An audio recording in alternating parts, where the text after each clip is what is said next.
Hello, it's Lana from Sage and Sound with the fourth video in the climate change series. Now today's video builds on what we were talking about in video 3, which is values-laden thinking. And what I want to talk to you about today is the idea that you can't do enough or well enough. And what it relates to is basically for a lot of people, when we're thinking about the planet and wanting to do better, we really want to do no harm, or we're aiming to really minimize our harm, the harm that we do.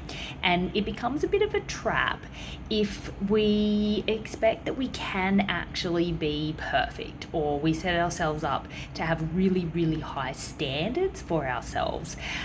So the fact is that being on Earth, being alive, means that you are contributing to the problem. So being able to get your head around this, and also following on from that, that anything specific that you do has consequences attached to it.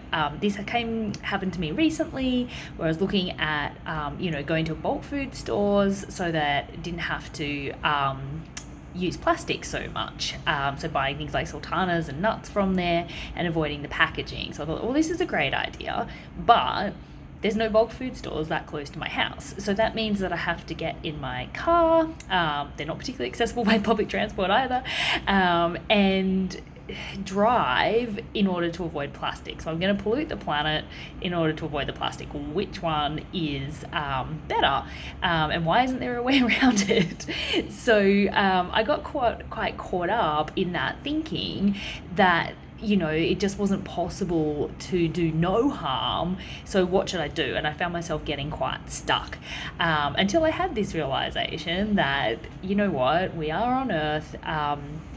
The Earth is full of dualities and contradictions, and what we're aiming to do is not to be perfect, not to do no harm, but to just work to make the planet a better place, and work to inspire other people to leave the planet a bit better than they found it. So it's not a sort of 100 versus 0. We're looking at, can we do about 55% might be it. Or if you're really awesome, you might be able to get up higher than that. But we're just looking to make the world a little bit better.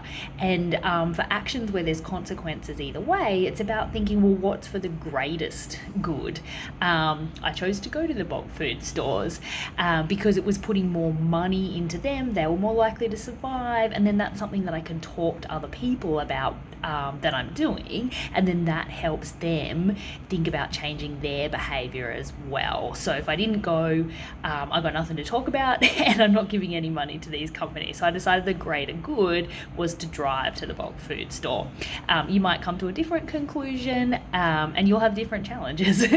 But the essential idea is not to get hooked on the fact that whatever you do has some negative consequences attached to it, and to use that as a reason to not act, because everything we do has some consequences attached to it, and what we're looking for is just the action that brings the greatest benefit with the least consequences, not the one that doesn't have any consequences, because they don't exist.